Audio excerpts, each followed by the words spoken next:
Dale. Hola a todos, buenas tardes.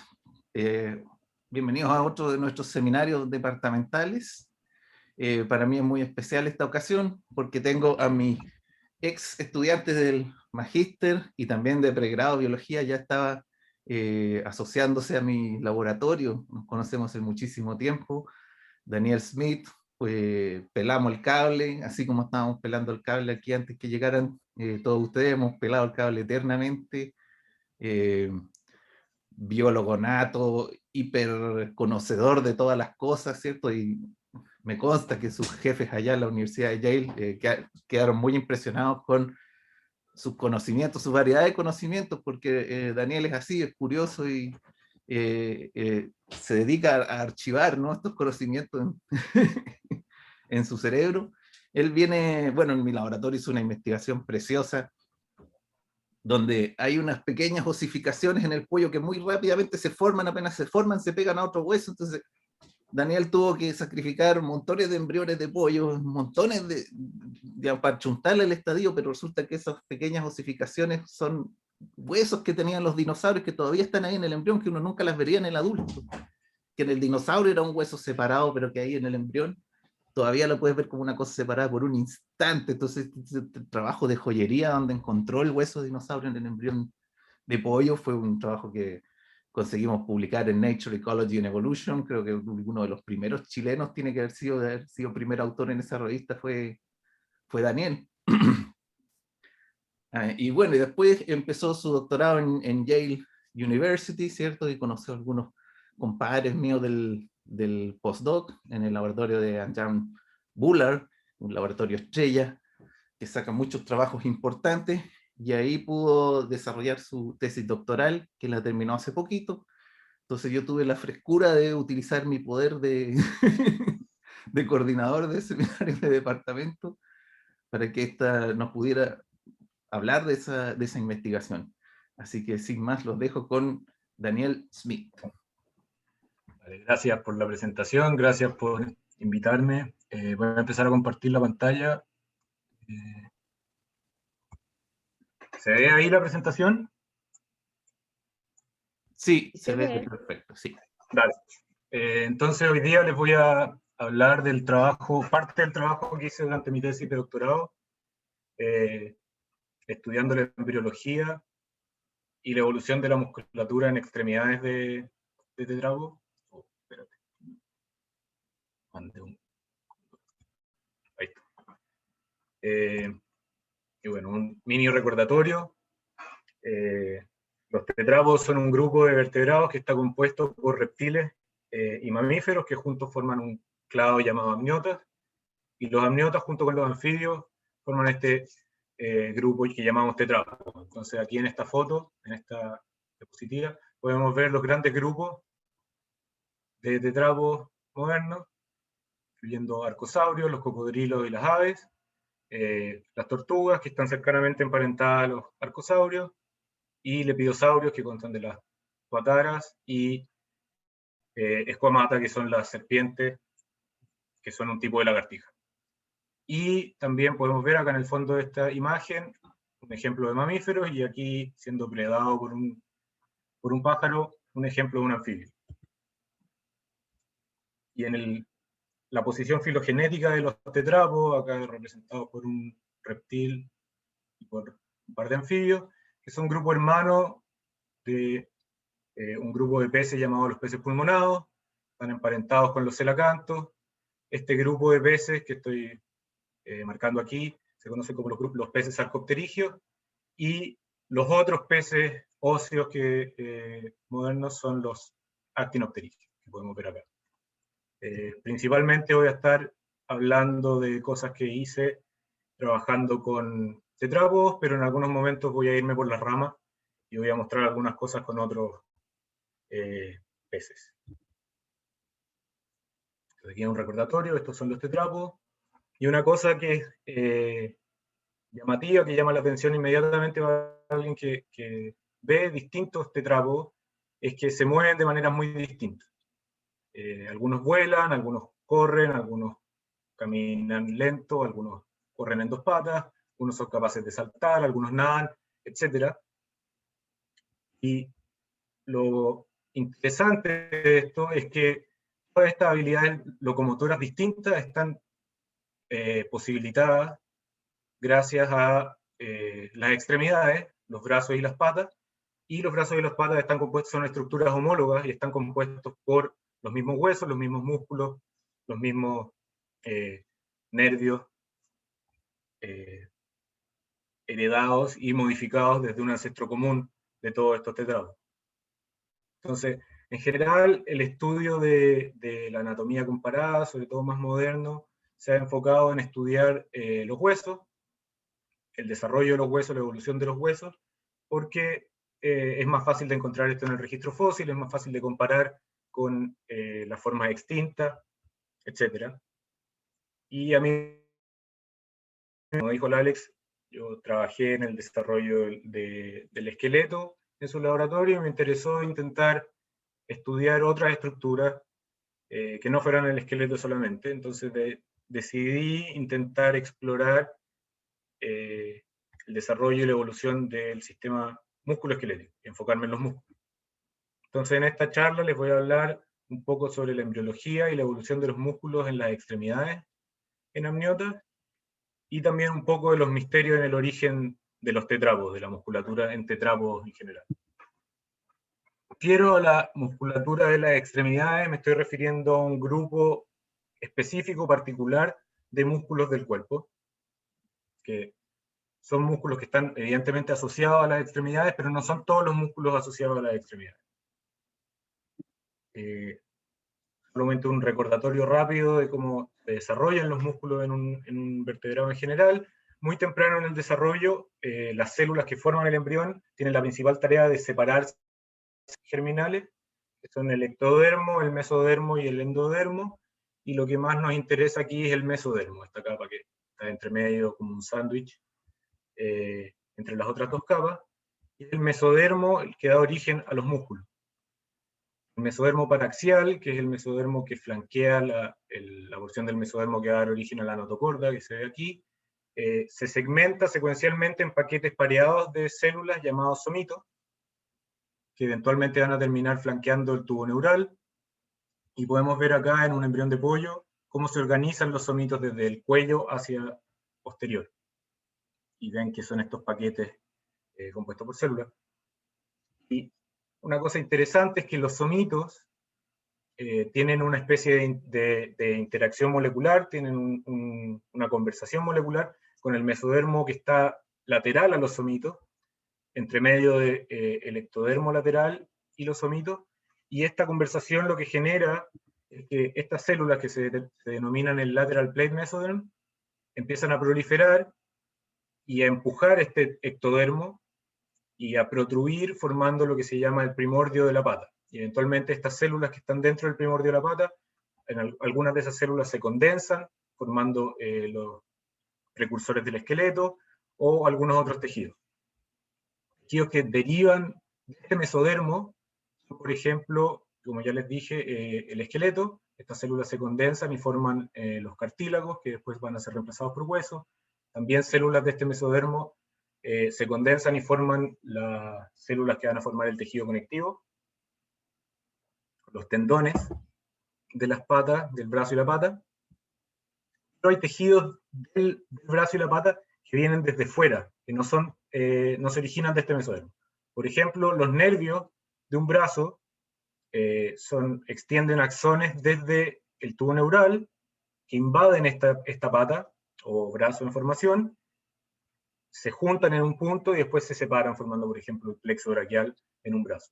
Y algunas células de una parte específica del somito se separan del somito y migran individualmente hacia este primordio de la pata que se está formando, y al llegar a la pata se vuelven a juntar y forman masas de células que después se van a diferenciar en células musculares, y eventualmente estas masas se van a dividir en músculos individuales. Acá tenemos otra vista de cómo ocurre esto. Vemos acá el tubo neural, la notocorda, las distintas partes del somito, y aquí en naranjo se puede ver el miótomo, que es la parte que va a dar origen a los músculos, y vemos que algunas células escapan del miótomo siguiendo una ruta que es dorsal en la pata y una ruta que es ventral en la pata. Y aquí estas células forman una masa muscular que se denomina la masa dorsal y la masa ventral de células musculares, y eventualmente esta masa se divide separándose en músculos individuales. Podemos ver también que las células que se quedan en el miótomo y se diferencian a músculos ahí, forman otros músculos que son músculos axiales, y no son los músculos de la pata. Entonces, cuando estoy hablando de músculos de las extremidades, me refiero exclusivamente a esos músculos que derivan de células que escaparon del somito, que migraron individualmente hacia la pata y formaron músculos ahí. Hay algunos músculos que están asociados a la pata o al brazo, o a la cintura pélvica o pectoral, pero que son en realidad músculos axiales que se desarrollan dentro del somito, no vienen de células que hayan migrado antes. Entonces ahí hay una diferencia importante. Y el estudio de la anatomía comparada de la musculatura de las patas se remonta a 150 años, fines del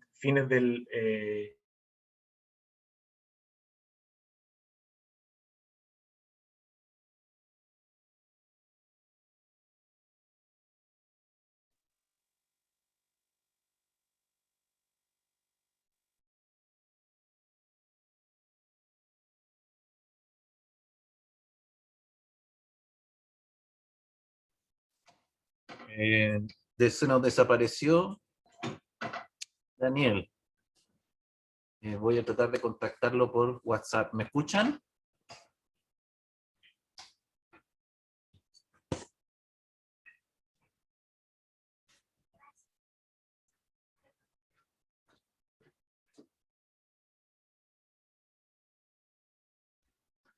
¿Aló? ¿Me ven? ¿Me escuchan? Sí, se escucha. Sí, Sí, sí. Se cayó. yo te Se cayó. escucho, pero no veo al seminarista. Parece que se nos cayó el seminarista, ¿cierto? Se cayó, sí. No Se está. cayó y no. Inmediatamente lo contacto por WhatsApp, a ver si lo puedo saber qué pasa.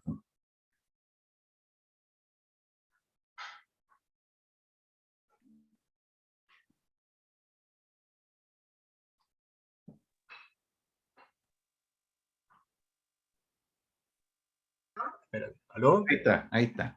Ahí Dale. está. ¿Te caíste Me caí. tú o te caí yo? O me caí yo, ¿no? No, Parece. se me cerró Zoom, no sé por qué. A mí también se me cerró por un rato, así que no sé cuál de los dos Sí, fue la culpa. Fue un vals de imperfecciones. Ya, quizás sí podrá retroceder unas 2 o 3 diapositivas, porque a ver si seguiste Sí. muy de largo. Estabas terminando de explicar lo de la repartición de los orígenes embriológicos de los músculos. Ya, voy a volver al tiro, déjame poner la presentación.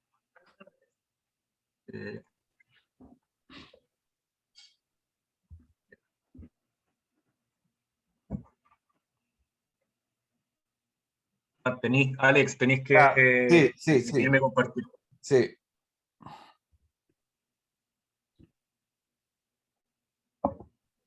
Iba como Ahora sí. avión. Ahora sí. Ya, entonces aquí, por aquí me caí. sí, Sí. Ahí estábamos. Dale, ok. Entonces, bueno, lo que les decía aquí es que desde el somito hay algunas células que migran fuera del somito, se individualizan y migran hacia la pata, y estas células que migran y se separan en esta corriente de migración dorsal y ventral, forman estas masas dorsales y ventrales de células musculares que eventualmente se dividen en los músculos. Y esto es a lo que los músculos que derivan de estas células son los músculos a los que me refiero cuando digo los músculos de las extremidades. Mientras que las células que se quedan en esta parte del miótomo y que se diferencian y forman músculos dentro de los límites del miótomo son los llamados músculos axiales.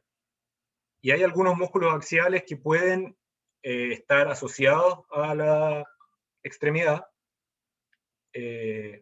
Por ejemplo, algunos músculos de la espalda se insertan en la escápula o algunos músculos se insertan en el esternón, por ejemplo, pero si es que esos músculos se desarrollaron dentro de los límites del somito, son músculos axiales, no son músculos de la pata propiamente tal.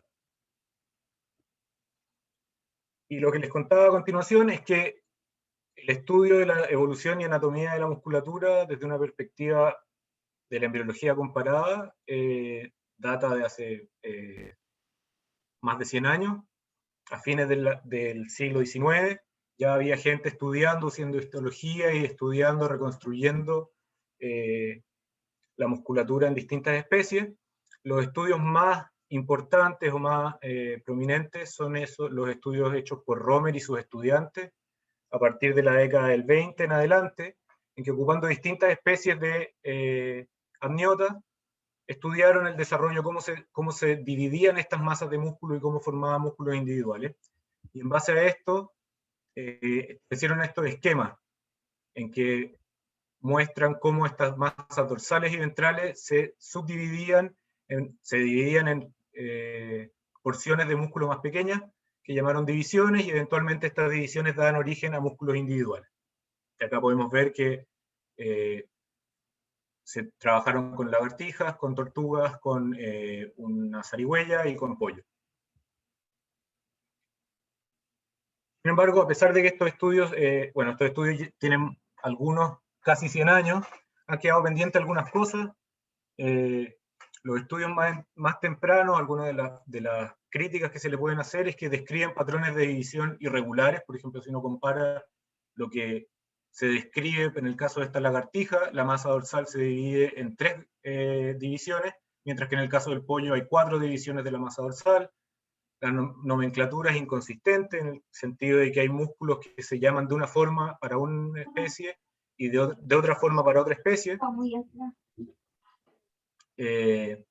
Y en algunos casos el origen de músculos que supuestamente son homólogos, el origen de músculos que son homólogos se describe como originándose en distintas regiones del embrión, en distintas especies.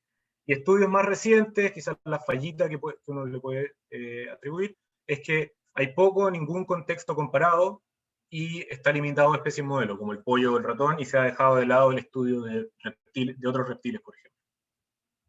Entonces, con eso en mente, me propuse estudiar el desarrollo y la evolución de la musculatura en los brazos y las patas del tetrápodo desde una perspectiva comparada, y la mayor herramienta que utilizo en el estudio para estudiar esto es el uso de microscopía confocal y inmunofluorescencia en whole mount en especies de distintos amniotas. Acá podemos ver, por ejemplo, unas inmunos que hice en embriones de tortuga de caparazón blando chino. Entonces, vamos a hablar un poco de la embriología y la evolución de los músculos en las extremidades de amniota. Voy a contarles un poco cómo ocurre, algunos resultados que tuvimos y algunos ejemplos puntuales de la evolución de algunos músculos. Para hacer esto, nos enfocamos tratamos de ocupar la mayor cantidad de especies posible, en el sentido filogenético, y ocupamos embriones de alligator americano, codorniz japonesa, gecko y tortuga. Este alligator es el lagarto juancho. No es un cocodrilo, es una especie está emparentado, pero no es un cocodrilo propiamente tal. Y aquí en Estados Unidos es muy fácil conseguir huevos y embriones de distintas especies de reptiles. Hay granjas especializadas en las que uno puede comprar o conseguir huevos de alligator o cocodrilo. Evidentemente uno puede también comprar huevos de pollo, codorniz, pato, etc. También se pueden conseguir huevos de tortuga, y para conseguir huevos de lagartija establecí una colonia de crianza de gecko en el laboratorio. Acá pueden ver a los geckos adultos siendo alimentados con grillos, y acá pueden ver una foto de uno de los primeros momentos de esta colonia en el 2017. Y como ejemplo, como especies modelo de mamíferos, ocupamos ratones, que es un placentado, y esta zarigüeya de cola corta, que es un marsupial. Y es un buen momento ahora para resucitar las ganas de ser un anatomista. comparado porque la combinación de nuevas técnicas y protocolos con nuevas herramientas de microscopía hace posible extender el alcance del estudio de la anatomía comparada.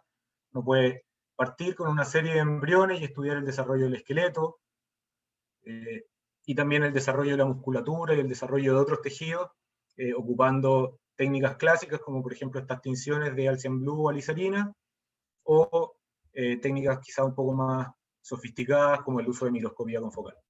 Entonces acá por ejemplo les muestro 4 estadios de una especie de tortuga que ocupamos en el laboratorio, y aquí en el lado derecho pueden ver la anatomía de los músculos de todo el cuerpo de estos mismos individuos.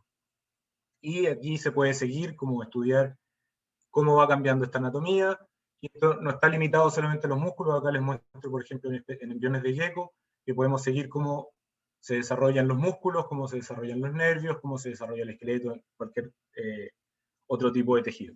Pero nos enfocamos más que nada en estos 3, en este estudio. Entonces, como les decía, uno puede hacer inmunos para distintos marcadores de distintos tejidos, y con microscopía confocal hacer una imagen de un embrión completo, un embrión muy grande.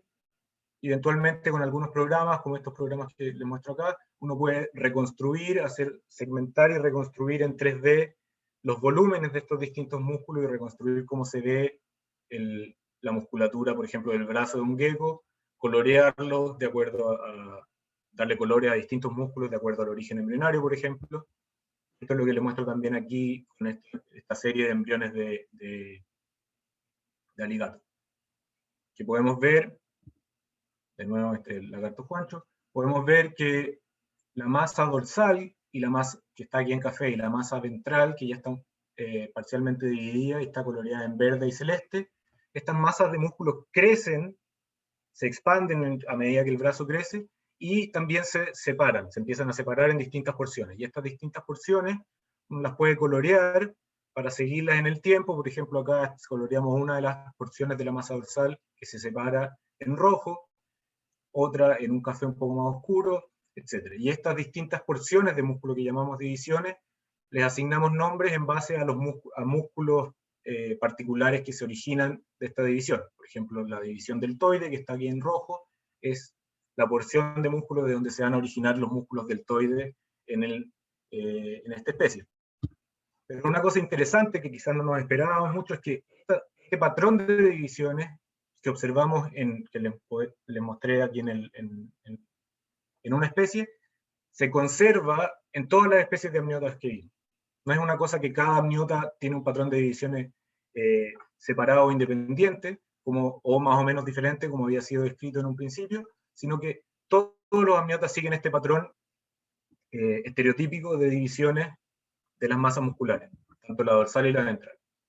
Otra cosa que es interesante es que estos patrones de división coinciden, quizás no por casualidad, con las principales divisiones del plexo braquial, en el caso del brazo, en que, como les había dicho, nervios extienden sus axones desde el tubo neural hacia el brazo, donde se juntan en un punto y después divergen, se ramifican. Y estas ramificaciones, uno puede ver que ramas principales de este plexo braquial atraviesan justo en donde estas masas de células musculares se están separando. Y eso, bueno, es difícil saber a ciencia cierta si es que cuál es la relación causal entre esto, si es que los nervios propiamente tal están cortando estas masas musculares, si es que participan en conjunto con otro tipo de tejidos, como por ejemplo el tejido conectivo, los tendones, o si es que hay señales moleculares que puedan estar indicándole a los nervios por dónde pasar. El resultado que uno observa es que estas distintas divisiones de músculos se encuentran más o menos anidadas en pequeños nichos que se forman por la extensión y ramificación de estos nervios.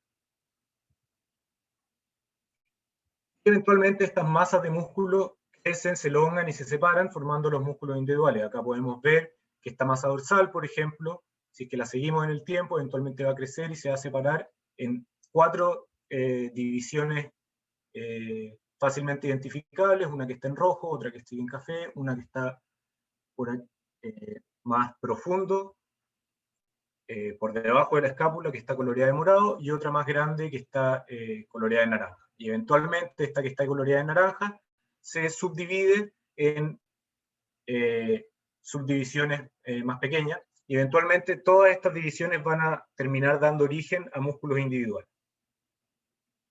Una cosa importante de recalcar acá es que hay divisiones que podemos llamar divisiones extrínsecas, que son divisiones que forman músculos que están por fuera del brazo propiamente tal, como por ejemplo esta en rojo o en café, y hay divisiones intrínsecas, que es esta división de músculo en naranjo, está dentro del brazo, y eventualmente los músculos que va a formar van a estar dentro del brazo y se va a dividir en porciones de músculo, en subdivisiones asociadas al autópodo, al pseudópodo y al estilópodo.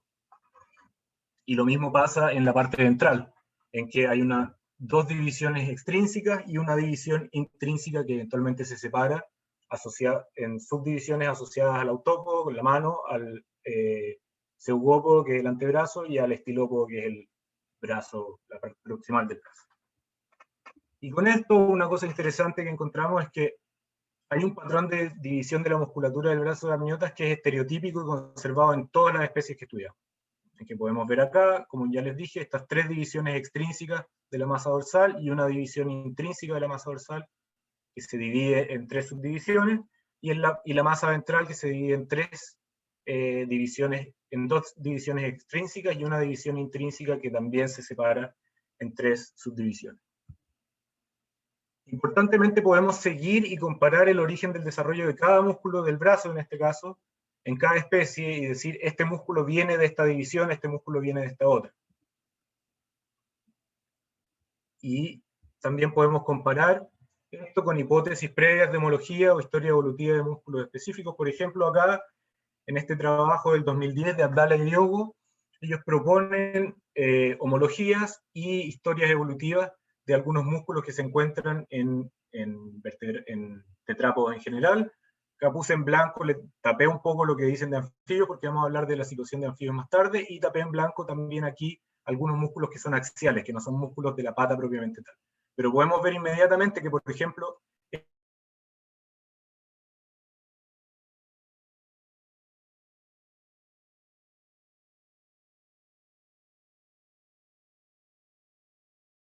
mientras que la evidencia que nosotros vemos en base a la embriología sugiere que estos músculos subescapulares, escapulohumerales, en realidad derivan de la división subescapular, no están relacionados con los músculos deltoides durante la embriología. Lo mismo, por ejemplo, este músculo aquí, humeroradialis de cocodrilo, ellos proponen que deriva de otro músculo deltoide, mientras que la embriología sugiere que estos músculos derivan de los músculos extensores que se encuentran en el antebrazo. Y así también con otros músculos que podemos ver acá, estas incongruencias en los colores. En base a esto, estamos proponiendo una tabla revisada de homología y en base al origen embrionario de todos los músculos del brazo en amniota, en los distintos grupos de amniota. Esto es un paper que está en review, y podría darles detalles de cada uno de estos músculos, pero sería una lata.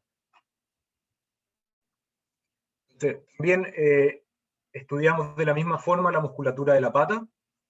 La pata es quizás más importante en términos de la locomoción terrestre, porque la pata es la que genera la propulsión del cuerpo hacia adelante, ya sea que el animal esté caminando de manera bípeda, como este avestruz corriendo, o cuadrúpeda, como una tortuga, un cocodrilo o un mamífero. Al igual que en el caso del brazo, hay estudios del desarrollo que tienen algunos casi 100 años sobre el desarrollo de la musculatura de la pata, y estos estudios tienen los mismos problemas que le mencioné antes para los estudios enfocados en el brazo. Y con eso en mente, volvimos a estudiar y reevaluar el desarrollo de la musculatura en las patas, en distintos amniotas. Acá les muestro el caso del desarrollo de la pata en el alligator de nuevo, y podemos encontrar lo mismo que veíamos en el brazo, que se generan dos masas de músculo, una dorsal y una ventral, y eventualmente estas masas de músculo se dividen en divisiones que son fácilmente identificables, con porciones de músculos que están separadas de las otras, que eventualmente van a dar origen a músculos individuales. Y podemos identificarlas y darles estos colores para seguir en el tiempo. Así como ocurría en el brazo, en la pata también podemos encontrar que estas divisiones también se mantienen en todos los amniotas, también son estereotípicas y conservadas en todos los amniotas que estudiamos, lo que también nos permite de nuevo compararlas y establecer la homología en base a este criterio embrionario que tenemos. Entonces acá muestro un patrón de división de la musculatura de la pata conservado, en que la pata, la masa dorsal de la pata genera estas 4 divisiones extrínsecas y unas 2 divisiones intrínsecas, y la parte ventral genera 3 divisiones que pueden ser llamadas extrínsecas y 2 divisiones intrínsecas en la parte ventral. En base a esto, de nuevo, podemos seguir de dónde viene cada músculo en distintas especies, compararlo con las otras especies y desafiar o confirmar algunas hipótesis de homología. Y ahora lo que les voy a mostrar quizás rápidamente es algunos ejemplos de casos puntuales en lo que estas reglas más o menos no se cumplen, porque en realidad les mentí cuando dije que estos patrones son absolutamente conservados.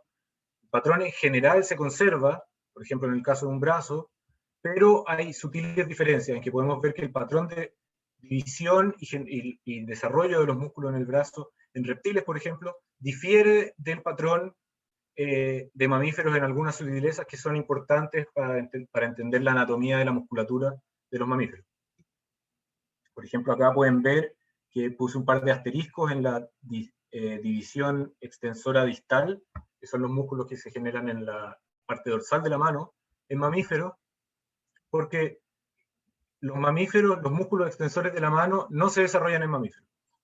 Pueden ver acá, indicado con las flechas, que en todos los reptiles que estudiamos hay la parte más distal de la masa dorsal de músculos en el brazo, genera músculos en la parte dorsal de la mano que cumplen la función de extender los dedos.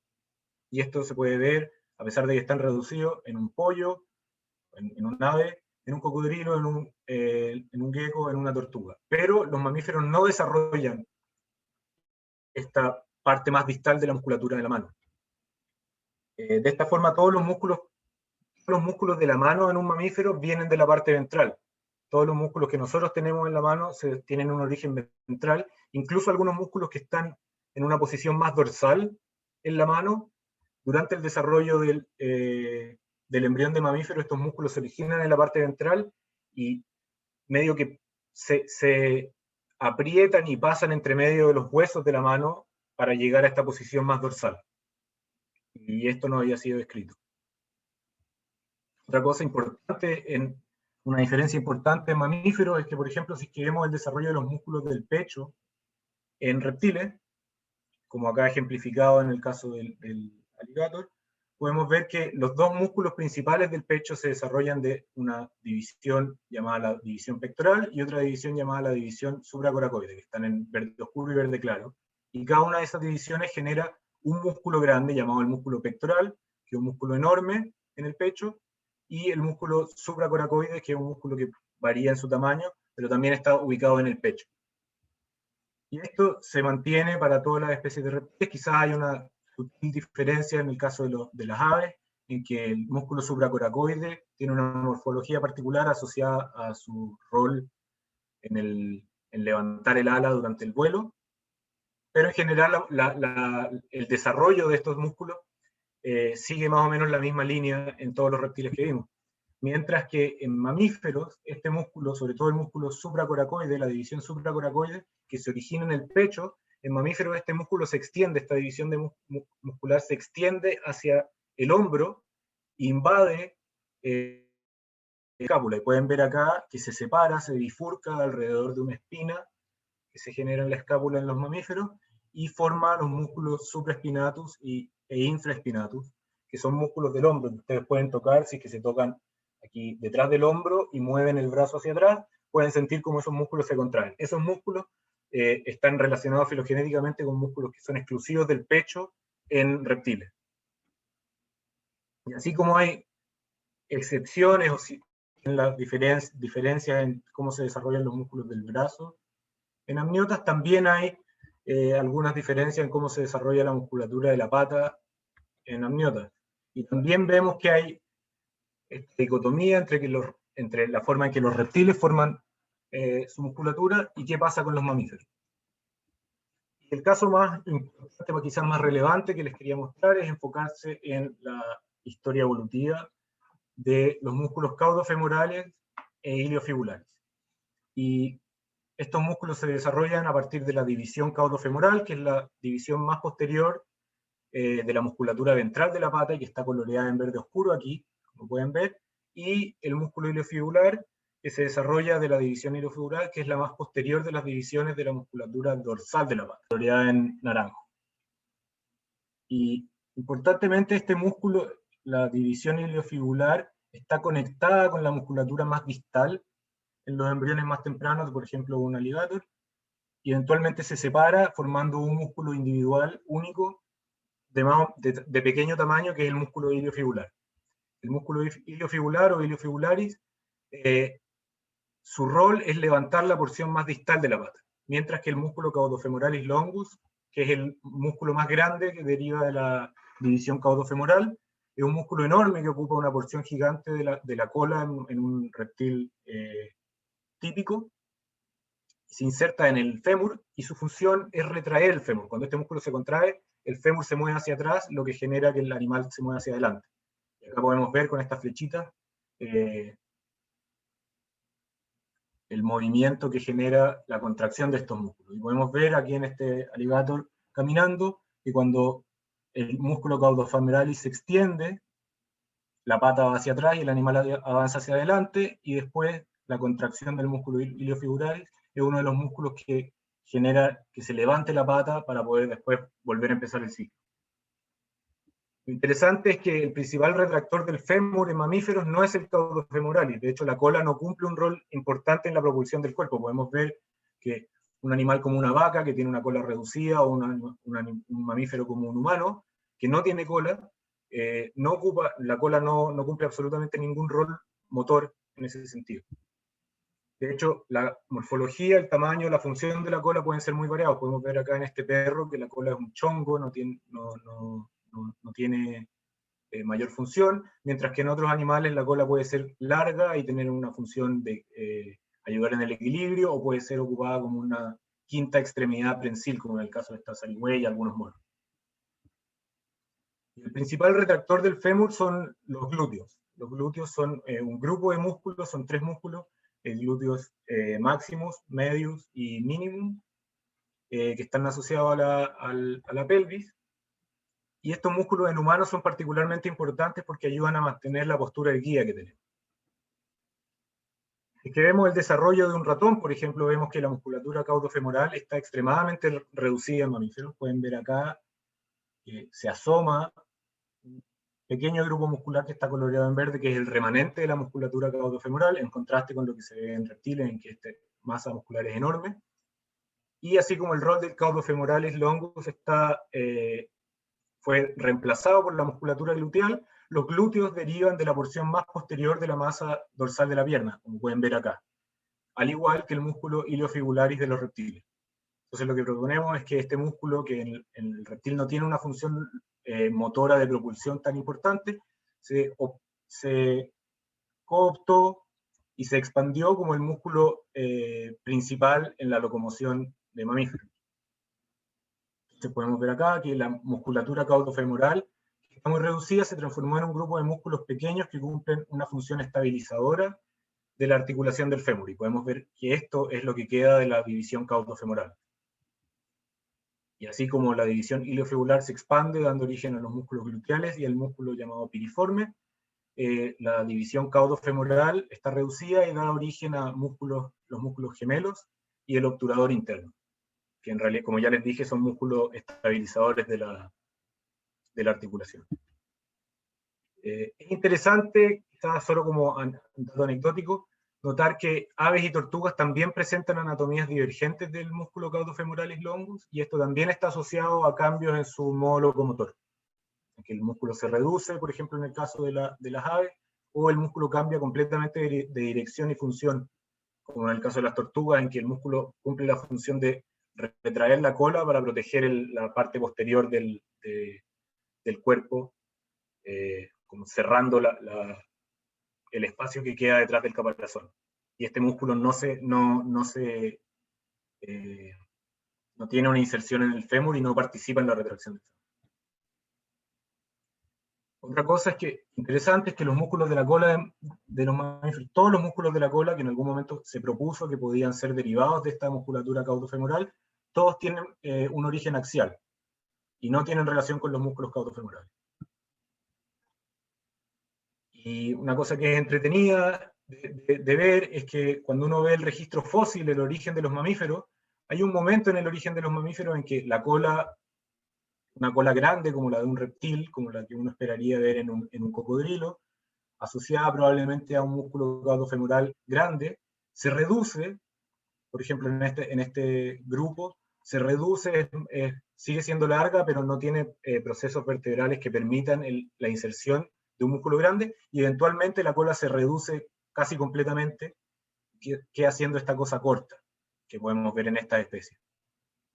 Pero llega un punto, más cerca de los mamíferos modernos, en que la cola vuelve a evolucionar, vuelve a convertirse en una estructura larga, pero no es la misma cola que podemos ver en estos sinápsidos más basales, sino que es una cola larga, pero esbelta con pocos procesos vertebrales.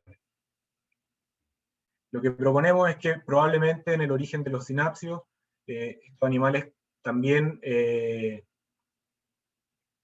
la propulsión, la retracción del fémur está relacionada a la actividad del músculo caudofemoral, mientras que cuando la cola se empieza a reducir o se reduce más completamente, hay una transición entre una extensión caudofemoral a una extensión iliofibular, lo que posteriormente gatilla la expansión de la musculatura iliofibular y el origen de los glúteos. Y la liberación de la cola de esta función motora, la cola no tener este rol motor, la cola se puede diversificar en distintos tipos de funciones, como por ejemplo funciones de señalización, de espantar moscas, convertirse en una extremidad prensil o ser un órgano de balance, como le había dicho. Y aquí, bueno, debía haber puesto esta diapositiva un poco antes, pero lo que también podemos ver en el caso de los mamíferos, de la evolución de los mamíferos, es que los reptiles en general, cuando los comparamos su anatomía muscular con la anatomía muscular que ha sido reconstruida para amniotos extintos más basales, los reptiles son bastante conservadores y su anatomía muscular es bastante parecida a la que tenían los primeros amniotos. Mientras que en los mamíferos tenemos una transformación bastante radical en la musculatura, y esta transformación ocurre mediante transformaciones bastante extremas en el desarrollo que implican la extensión, por ejemplo, de estos músculos ventrales hacia la parte más dorsal, hacia el hombro, o la eliminación, la génesis de músculos más distales, como en el caso de los músculos de la mano. Y bueno, una cosa interesante es que sí que podemos empezar a preguntarnos qué es lo que ocurre más hacia atrás en la filogenia de estos animales. La pregunta es qué pasa con los tetrápodos. ¿Por qué comparé solamente con amniotas y no comparé con la musculatura de anfibios? Aquí voy a hacer un pequeño paréntesis, bueno, para recordarles dónde es que los tetrápodos están relacionados con estos peces sarcopterigios, cercanamente emparentados con los peces pulmonados y más lejanamente emparentados con el celacanto. Pero una cosa interesante es que la musculatura de las aletas en los celacantos es bastante más compleja que la musculatura de los peces pulmonados. Y si es que uno quiere describir la musculatura dorsal y ventral de la aleta de un celacanto en términos más o menos simples, uno puede decir que hay músculos superficiales entre la parte dorsal y ventral que van desde la cintura pectoral hacia la parte distal de la aleta, como podemos ver acá indicados con estas flechas. Estos músculos se originan en la cintura pectoral y se extienden hacia la parte distal, y por debajo de estos músculos hay una serie de músculos lobulados que están organizados en serie desde proximal hacia distal, como podemos ver acá en la parte dorsal o como podemos ver acá en la parte ventral.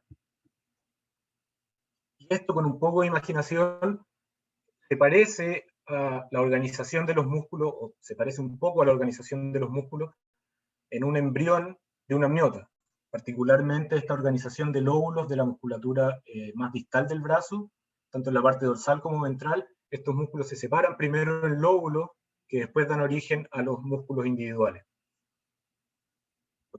Esa diferencia importante es que, bueno, los tetrápodos tienen dedos, a diferencia de un celacanto, y asociados a estos dedos hay músculos individuales que se originan en la parte distal de la musculatura, que están asociados a estos dedos, y no hay músculos que se originen extrínsecamente desde la cintura pectoral que lleguen hasta la parte distal del dedo, o sea, del brazo. Otra cosa, el segundo punto, es que los patrones, así como les dije que los patrones de desarrollo de músculos del brazo y la pata parecen ser diferentes, que podemos ver acá que no son muy comparables, y se ha argumentado que las similitudes que uno puede encontrar entre la musculatura del brazo y la pata en adultos pueden ser consecuencias funcionales, y que en el origen de los tetrápodos la musculatura de los brazos y las patas era muy diferente. Pero de nuevo, con un poco de imaginación, si es que uno se da cuenta que la división iliofibular, por ejemplo en la pata, mantiene una continuidad con los músculos más distales, y que puede ser considerada un músculo intrínseco. Lo mismo, la misma situación con la musculatura más proximal de la parte ventral de la pata.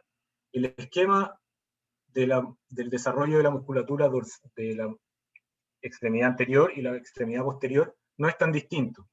Y tanto en el caso de la musculatura de la masa dorsal como de la masa ventral, podemos ver el mismo número de divisiones extrínsecas e intrínsecas entre las distintas patas, o sea, de las distintas extremidades. Esto es interesante porque en general la investigación del origen de la musculatura de tetrápodos se ha concentrado aquí, en el origen de los tetrápodos, y la transición del agua a la tierra, la transición de la aleta a la pata. Cuando lo que vemos en el celacanto, por ejemplo, podría indicar que la organización de la musculatura de las extremidades que vemos entre tetrápodos quizás tiene un origen aún más profundo en el ancestro común de la sarcopterigia, que lamentablemente es algo un poco difícil de estudiar. Pero, ¿qué pasa con anfibios? Comparé el desarrollo de la musculatura en amniotas y en anfibios, y así como les dije que en amniotas tenemos estas dos masas, masa dorsal y masa ventral, que crecen, se dividen y eventualmente dan origen a los músculos individuales, en los anfibios no encontramos esto. Y podemos ver que los músculos aparecen individualmente y aparentemente nunca están conectados en una masa, como pueden ver acá.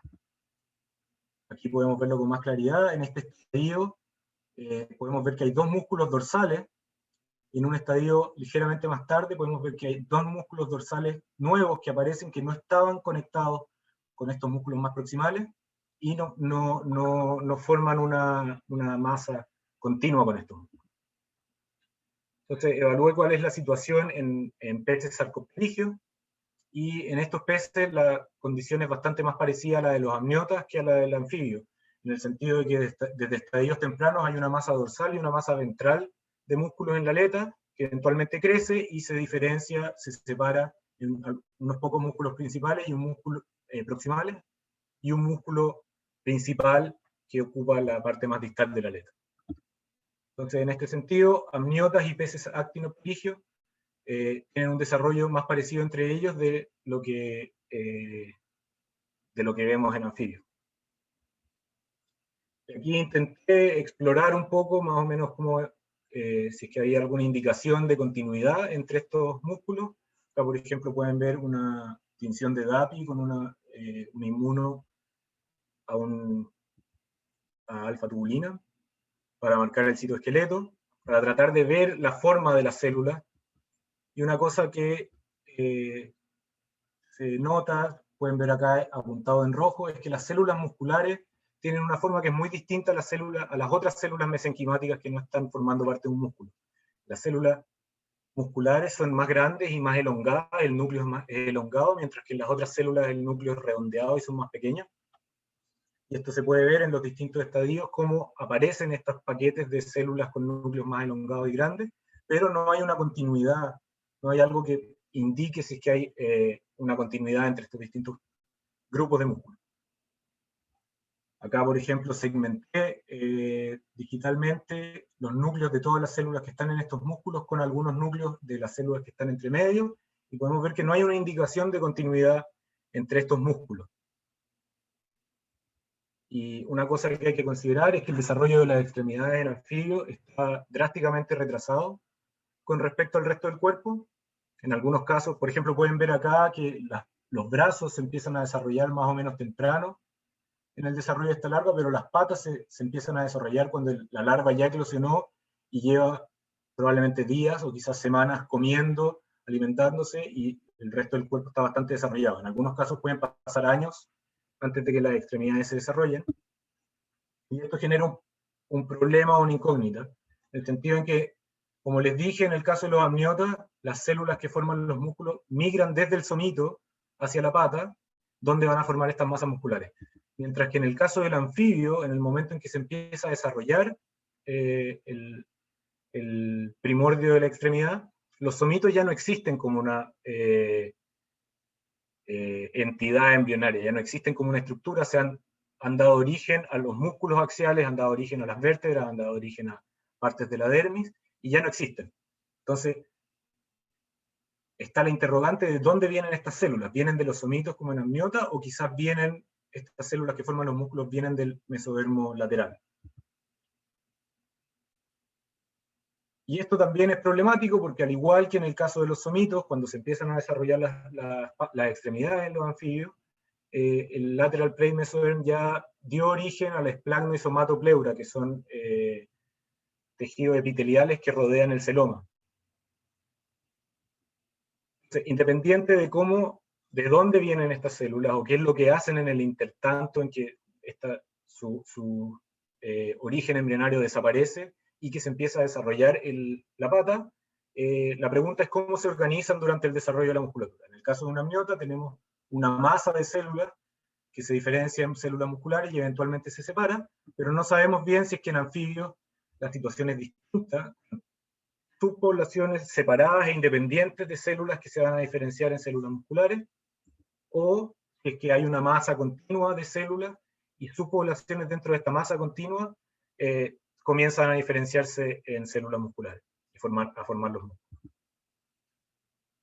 Entonces la pregunta es si el desarrollo de los anfibios es único, completamente diferente, o es el resultado de una heterocronía en la diferenciación de los mioblastos a los miocitos. Para esto hemos estado trabajando con Sandra Edwards, graduada doctora de la facultad, ocupando ajolotes transgénicos. Por ejemplo, en el caso de este ajolote, es un ajolote transgénico que expresa GFP cuando se activa este enhancer de actina cardíaca, que es un enhancer que se prende en las células bien temprano en la línea de diferenciación a células musculares. Y los resultados preliminares que tenemos es que aparentemente los grupos de células que forman los músculos están separados, no están formando se separan bastante temprano. Y bueno, entonces está la duda de dónde vienen estas células que forman la pata en el anfibio y cómo se organizan para formar la musculatura. Esto también es una incógnita en el caso de los peces pulmonados, y evidentemente también es una incógnita en el caso de los celacantos. Entonces, las dos preguntas más relevantes que quedan en el tintero es cómo se compara el desarrollo de la musculatura de la aleta en peces sarcopterigios comparado con actinopterigios, y si el patrón de desarrollo es diferente solo en anfibios. Y bueno, para terminar, algunas conclusiones importantes que están puestas acá es que el desarrollo de la musculatura en amniotas sigue un patrón de división estereotipado, y estos patrones podrían ser comparables incluso en extremidades anteriores y posteriores. Mientras los reptiles son aparentemente muy conservadores, la musculatura de las extremidades de mamíferos diverge más del patrón ancestral, mediante procesos embrionarios como translocaciones, extensiones, reducciones de porciones de músculo. Voy a saltarme esto, solamente decir que no se debe asumir que los tetrápodos tienen patrones de desarrollo iguales. En general uno puede ver en la literatura que se dice, el desarrollo de la pata del tetrápodo, el desarrollo de la musculatura en tetrápodos ocurre de esta forma o de esta forma, basado en modelos anfibios, modelos de pollo o ratón. Los anfibios en realidad son muy diferentes a los amniotas y se necesita más investigación para entender cuán diferentes son y cuál es la condición ancestral de tetrápodos y sarcopterígeos. Y bueno, se requiere más estudio de cómo se relaciona el desarrollo temprano y la anatomía embrionaria con los procesos del desarrollo más tardío, la evolución morfológica en general.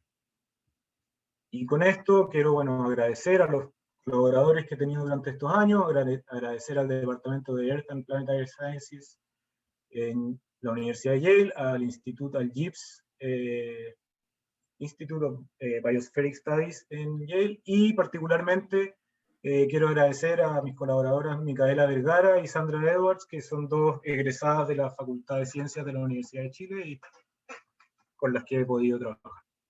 Y con eso, muchas gracias.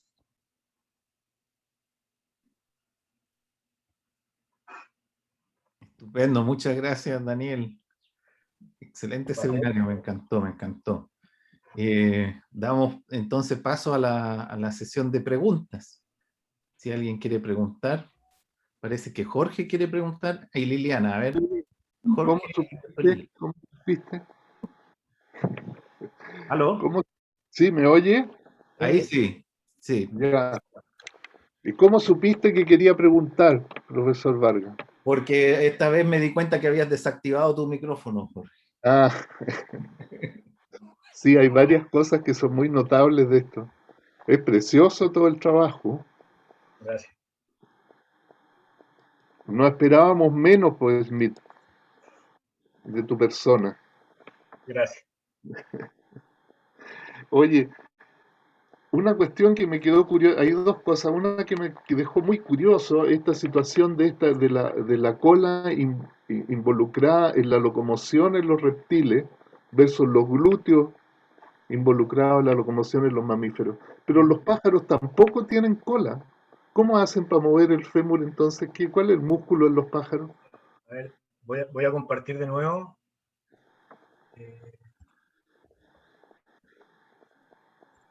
Acá. Voy a compartir y voy atrás. Lo mueven poquito, para empezar. Sí, es que Casi horizontal siempre, casi en la rodilla. el movimiento en los pájaros es distinto. Claro. Deja llegar a la imagen para mostrarte.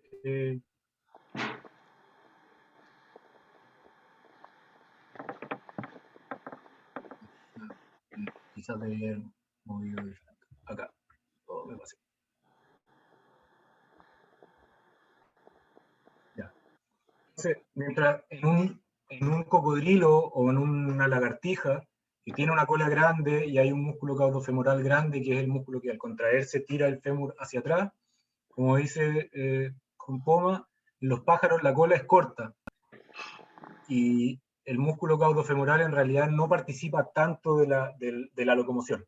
El músculo sigue existiendo, sigue habiendo un músculo caudofemoral largo o longus en los pájaros y sigue teniendo una función de retraer el fémur, pero el tema es que en los pájaros, como se puede ver quizá acá más en este estadio más tardío, la orientación de la pata cambia respecto a la orientación de la pata en un cocodrilo, o quizás incluso en lo que muestra acá en el dinosaurio.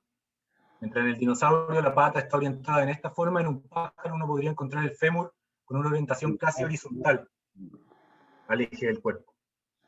Y los movimientos de la propulsión del cuerpo tiene más relación con la extensión de la pata a nivel de la rodilla que la extensión del fémur propiamente tal. El fémur no se mueve mucho cuando el pájaro se desplaza.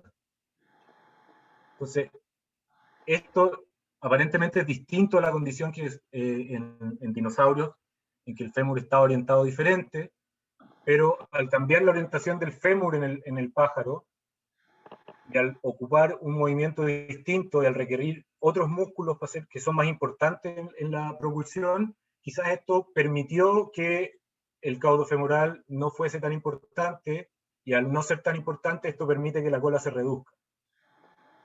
Pero igual es interesante que los pájaros, en la línea evolutiva de los pájaros, la cola no se pierde hace tanto tiempo. O sea, los pájaros modernos no tienen cola, pero la cola se reduce después de Archaeopteryx, por ejemplo. que usted dice era el pájaro, pero tenía cola. Y ahí quizás sería interesante ver si es que hay algún estudio de cómo se mueve este pájaro, qué tan importante eran estos músculos en la locomoción de estas formas fósiles. Sí. Yo iba a ir a eso, a la reducción de la cola le pasó a estos sinápsidos basales, pero también le pasó a los pájaros que tienen ese pigostilo, y por las figuras que tú mostraste, eso que tenían esos sinápsidos basales parecía como un pigostilo con muchas vértebras fusionadas.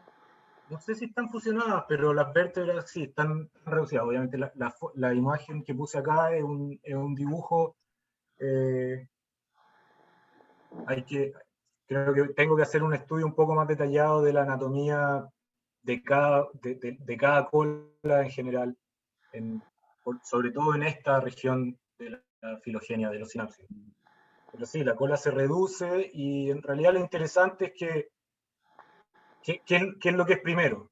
Si es que la cola se reduce y después eso genera que estos músculos crezcan, o que el músculo deja de ser tan importante o predominante en la locomoción y eso permite que la cola se reduzca, ya que el músculo no cumple la función predominante que cumplía antes. Claro. Hay otro ejemplo que se puede estudiar, es que hay un montón de lagartijas en que la cola es reducida, es chica. Y no está estudiado porque es difícil estudiar, hacerle como la electrofisiología del músculo en una lagartija de este porte, pero no está estudiado en una lagartija que la cola es un chonguito, cuál es el músculo más involucrado en la propulsión del fémur. Y eso quizás también sería interesante ver si es que la función motora cambió de un músculo a otro en lagartijas en que la cola se redujo.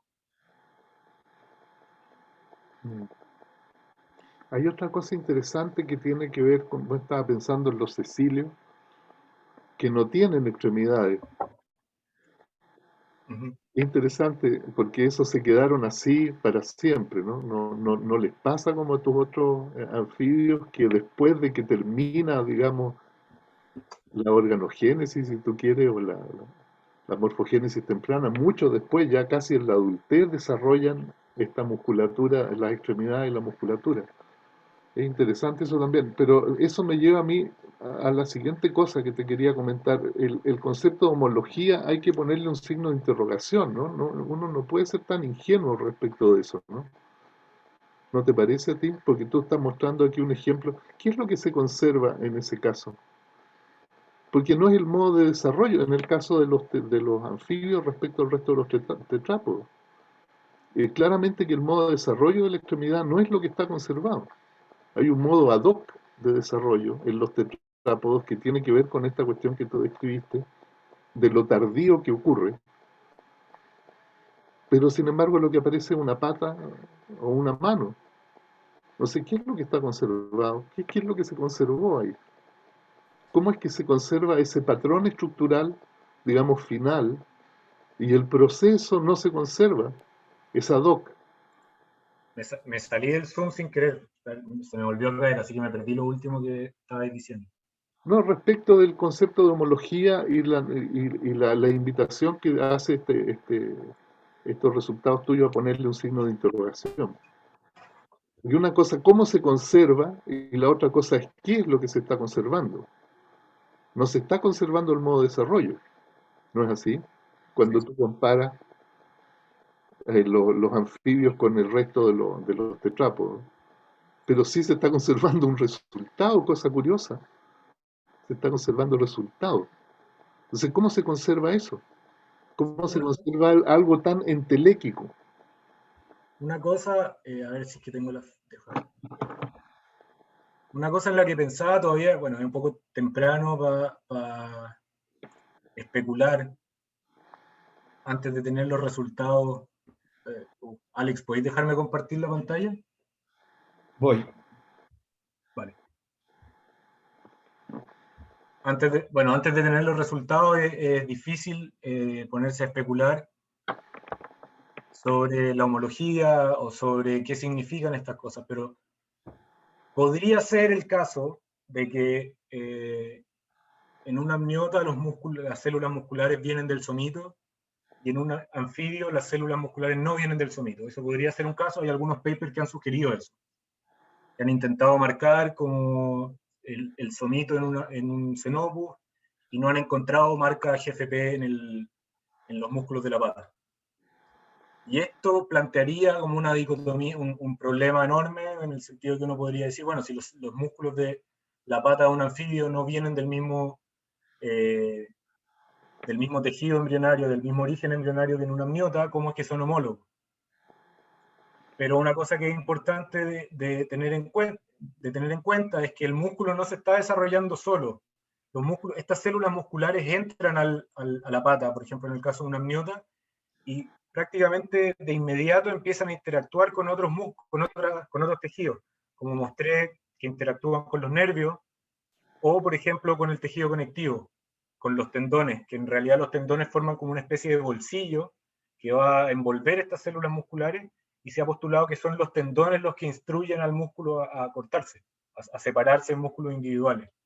Entonces uno podría tener, en este caso hipotético, que no importa si las células vienen del somito o vienen de otra parte del mesodermo, siempre y cuando interactúen con los tendones, que son los que le van a dar la instrucción de formar el músculo.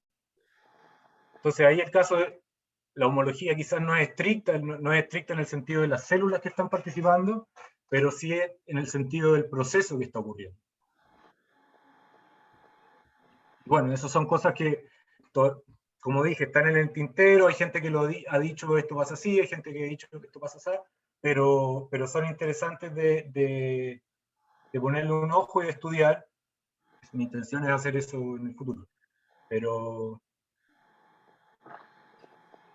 sí, es muy interesante. Y una cosa que antes de que se me cayera el Zoom, estaba ahí mencionando el caso de la Cecilia.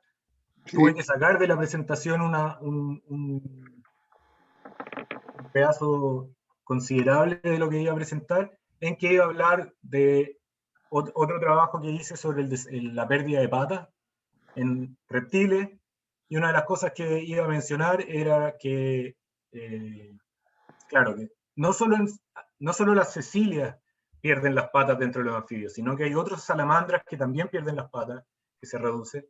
Esto siempre, curiosamente, siempre está asociado a la elongación del cuerpo. Cuando el cuerpo se elonga, las patas se reducen hasta un punto que se pierde. Y esto también lo vemos no solo en anfibios modernos, sino en lepospóndilos extintos, y también en peces. Cuando vemos una anguila, una morena, son peces en que el cuerpo está muy elongado y la aleta también se reduce. Y una cosa que iba a mencionar, lo digo ahora solamente, que así como les mencioné que los somitos tienen esta conversación con el mesodermo lateral que induce la formación de una pata, del primordio de la pata, uno puede plantearse la posibilidad de que en una condición normal son un grupo limitado de somitos los que cumplen esta función, o que tienen esta conversación molecular con el resto del mesodermo. Pero a medida que el cuerpo se elonga, estos somitos son cada vez más chicos. El cuerpo se elonga y en vez de haber 30 somitos, hay 60. Y a medida que estos somitos son más chicos, quizás la cantidad de moléculas, de proteínas, de morfógenos que pueden secretar es menos, lo que genera una respuesta menor. Quizás esto gatilla que hay el desarrollo de una pata más chica, hasta eventualmente el caso, por ejemplo, de una serpiente. Todo esto es hipotético. El caso de una serpiente en que quizás los somitos son tan chicos que no alcanza la cantidad de morfógeno para iniciar el desarrollo de una pata. Y esto sería en el caso de que el somito esté iniciando el desarrollo de la pata. Y la pregunta a la que iba era, claro, ¿cómo ocurre esto en un anfibio, en una cecilia o en una salamandra sin pata, si es que el desarrollo de la pata es autónomo o está desacoplado del desarrollo temprano del somito? Que también es una línea de investigación que es bastante interesante y no sé, estimulante de tratar de combinar todo este estudio del desarrollo muy temprano con cómo se generan estos patrones de morfología, de anatomía, y cómo evolucionan. Mm. Tan académico que te has puesto tú, ¿ah? Palabras como estimulante, interesante, para describir tu trabajo me parece estupendo. Estoy en vivo, no puedo echar bueno. Vamos a la pregunta de Liliana, ¿les parece? Dale. Para avanzar, porque yo también tengo preguntas. Entonces, Liliana, te apagué a ver, reactiva el audio, por favor. Sí, sí. Hola, me pareció maravillosa tu charla, un ejemplo cómo hacer anatomía comparada moderna realmente. Muchas gracias. Te quería preguntar algo que explicaste ahora en la serpiente, pero en los mamíferos, por ejemplo, como los cetáceos que han vuelto al agua y que se perdieron justamente las extremidades, realmente es más o menos lo que tú describiste en la serpiente. ¿Sabes algo de eso? Supongo. Esto no lo tenía incluido en esta presentación. Puedo mostrar una cosa relacionada a este tema. De nuevo, es una parte especulativa, pero una cosa que llama la atención, ¿pueden ver esta parte de la presentación? Sí. Una cosa que llama la atención es que las patas, como mostré acá, se pierden a medida, en general, a medida que el cuerpo asociado a que el cuerpo se elonga. Y esto va asociado en general a que hay más somitos. Pero hay grupos en que las patas no se pierden. Hay grupos en que nunca se han perdido las patas y estos grupos, coincidentemente, son grupos en que el número de somitos está más o menos limitado.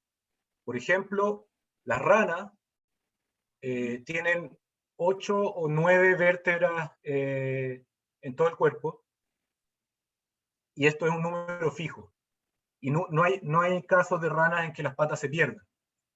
Las tortugas también tienen 8 o 9 vértebras en el tronco, y este es un número fijo, y tampoco hay tortugas que pierdan las patas. Y en los mamíferos en general, el número de vértebras también es bastante restringido. Esto también pasa en el caso, por ejemplo, de los cocodrilos. No hay cocodrilos que pierdan las patas, o en el caso de las aves. Por ejemplo, una salvedad que uno puede decir es que las aves varía mucho el número de vértebras que pueden tener en el cuello, pero quizás lo importante lo importante en este caso es el número de somitos o de vértebras que hay en el tronco, en la región entre el cuello y la región pélvica. Porque es aquí, podemos ver acá en esta figura que está acá abajo, es que aparentemente los somitos reciben instrucciones de, por ejemplo, los genes Hox para que determinan el patterning de la identidad que van a tener estos somitos o qué tipo de desarrollo van a tener. Y si es que este es el caso, bueno, hay un código, hay un código de barras que quizá uno puede leer que está de estos genes Hox o cualquier otro gen que pueda estar instruyendo a los somitos, que está limitado a los somitos que están en la región del tronco. Entonces, si es que un animal, como por ejemplo un ganso, elonga el cuello, no importa, porque no está aumentando el número de somitos que está en la región del torso. Y lo que pasa en los mamíferos, los únicos mamíferos que pierden las patas, que son los cetáceos y los manatí, lo que ocurre es que las patas delanteras, las aletas, no se pierden. Y este número, el número de vértebras cervicales que pueden tener los cetáceos o los manatíes, y el número de vértebras torácicas, es más o menos constante, pero hay una pérdida de identidad en la parte más posterior de las vértebras en estos animales. De hecho, la región pélvica está aparentemente corrida hacia atrás, y quizás esto puede tener relación con que puedan perder las patas, o que las patas se reduzcan. Igual hay algunos casos anecdóticos de algunos embriones o bebés de delfines que nacen con una patita chica. Pero claro, uno no puede estar colectando embriones de ballena para estudiar esta situación. Pero aparentemente en mamíferos esto puede estar relacionado con que hay una pérdida de identidad y un corrimiento de dónde está la pelvis en la parte más posterior de la región torácica. No sé si eso responde. Muchas gracias. Bueno, yo tenía otra pregunta, pero no sé si hay gente más que quiera hacer preguntas. Álvaro Glavich quiere hacer una pregunta. Ya. Quizás después volvemos contigo, Lilia. Ya, gracias, Alex. Hola, hola a todos. Oye, genial el seminario, muy bonito. Gracias. Y tenía una consulta, sí, seguramente lo han pensado, pero este patrón de desarrollo de músculos así globulares, o no sé cómo referirme a él, ¿qué relación ven con el proceso de regeneración que tienen estos animales? Y en definitiva, en un proceso de regeneración, ¿cómo? Porque tú muestras el desarrollo normal de los músculos y su posicionamiento, pero en un proceso de regeneración eventualmente las claves de crecimiento están ejecutándose en el mismo momento. Entonces, un poco, ¿qué opinión te merecía eso y qué podrías decir? Gracias. Vale. Sí, lo que se ha planteado en algún momento es que quizás la independencia que tiene el desarrollo de la pata en un anfibio con estas señales tempranas del desarrollo pueda tener que ver con la capacidad que tienen de regenerar una pata en un momento años después del desarrollo embrionario. Y una cosa que quizás pueda tener relación, voy a de nuevo compartirlo. Oye, y en ese sentido, mientras estáis compartiendo, en ese sentido, el patrón de aparición de los distintos paquetes musculares es el mismo.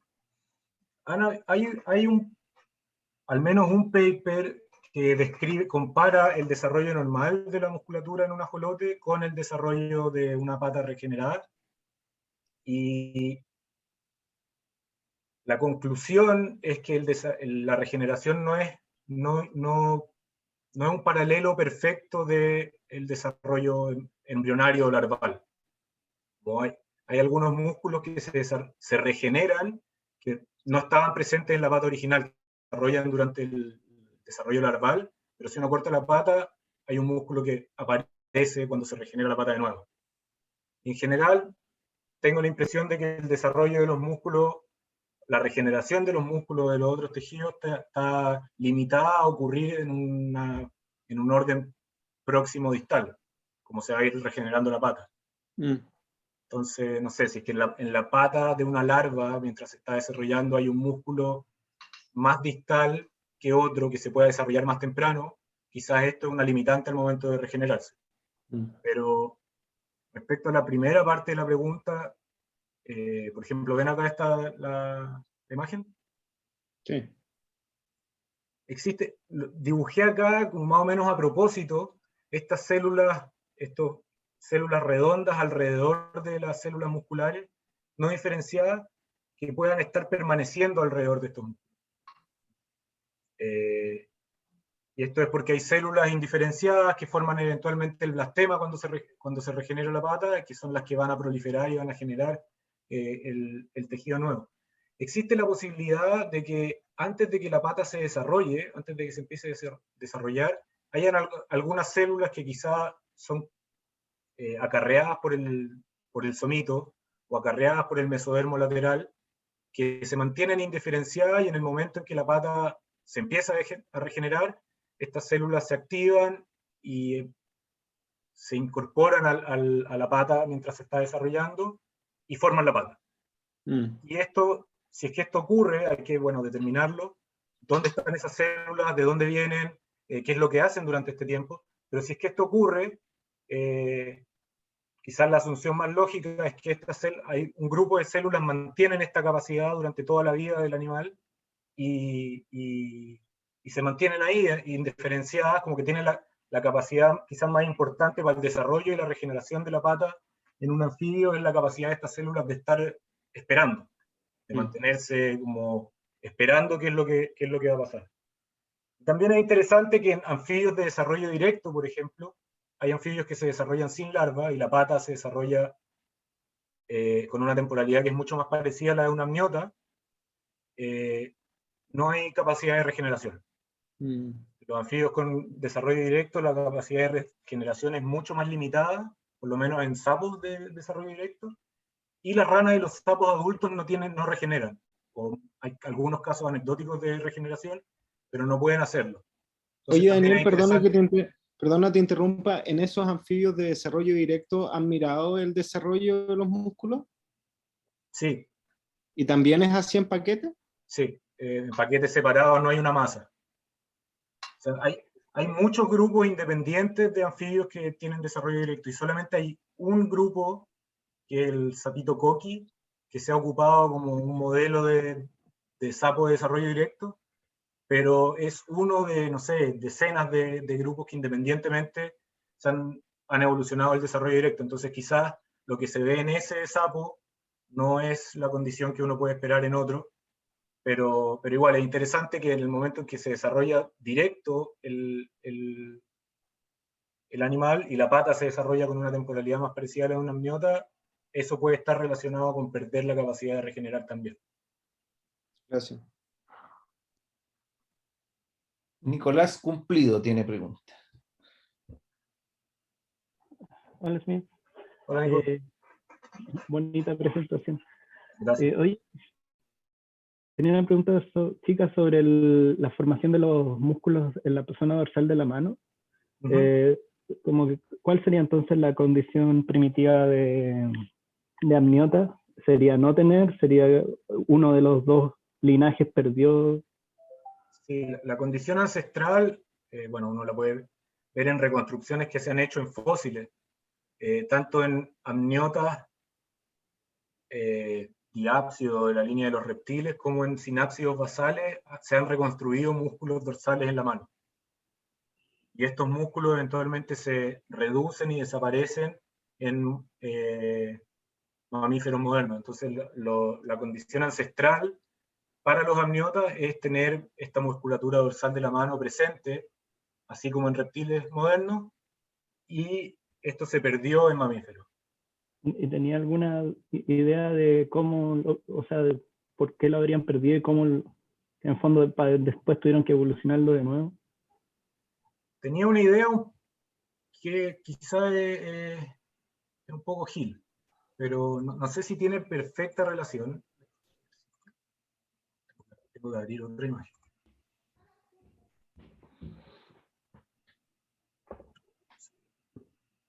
Postura erguida y acortamiento de la mano, digo yo.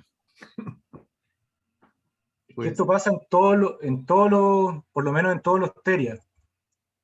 Y hay una cosa que pasa en mamíferos que no pasa en reptiles, que incluso pasa en los monotremas, que es que pasan marsupiales y en monotremas y no pasa en placentados, que es que el embrión nace en un estado de desarrollo muy reducido, como muy temprano o retrasado.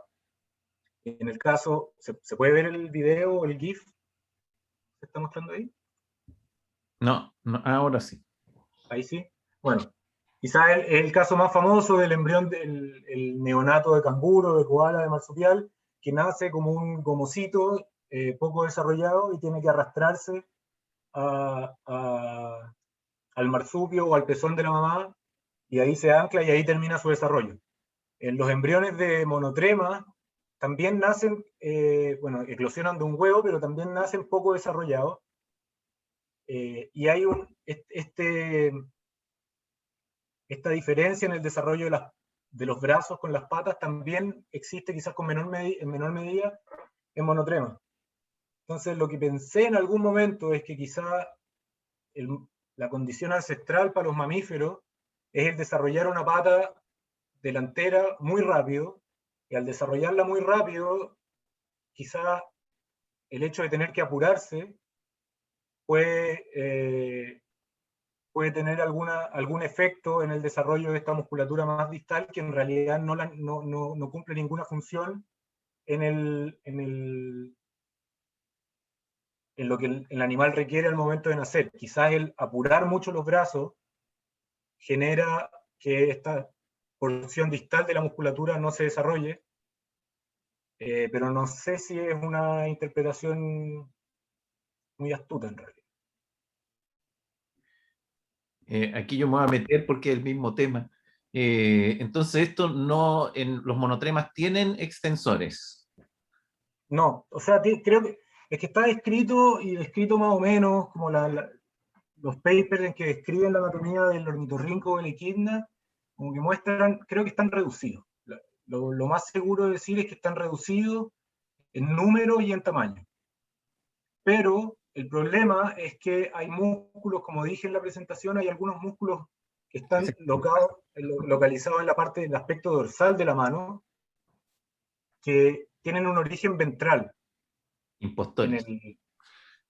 Y podría ser que músculos que han sido interpretados en un monotrema como músculos dorsales, en realidad sean músculos ventrales que se traslocan a la parte más dorsal de la mano. Porque aunque pudiera haber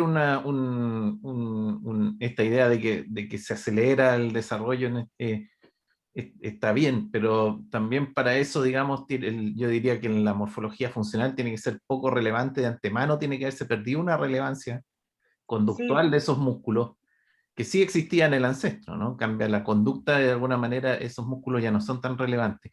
Y entonces yo, lo que a mí se me ocurre, yo también tengo una idea, Gil, cuando escuché todo esto, que me parece fascinante y te felicito, o sea, increíble que lo hayas aclarado, y esto de los músculos impostores, súper choro también. Pero ¿por qué se desaparecen?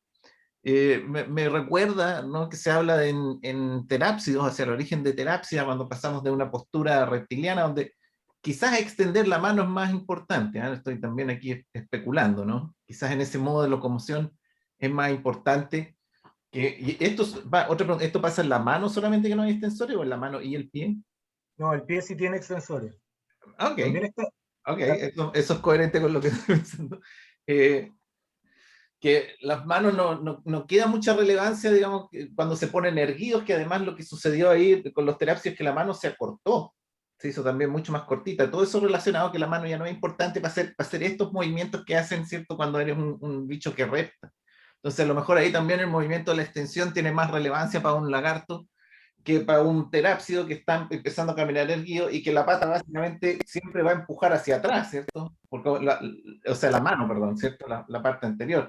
Entonces el movimiento quizás de extensión quizás ya no es tan importante. Es una especulación para comenzar a refutarla, nada más.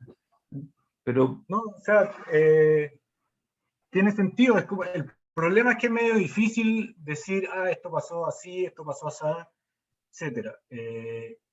La cosa es que estos músculos, a pesar de que un cocodrilo o una tortuga tengan músculos que les permiten hacer estos movimientos, no es como que el cocodrilo dependa de este movimiento para casi nada. Sí, pero no lo han perdido. No, están ahí, son músculos grandes, del mismo tamaño que los músculos ventrales. Por ejemplo, en un gecko, cuando un gecko se pega a la pared, ahí sí estos músculos están hipertrofiados, porque el gecko, al sacar la mano de la pared, hace un movimiento como despega los dedos.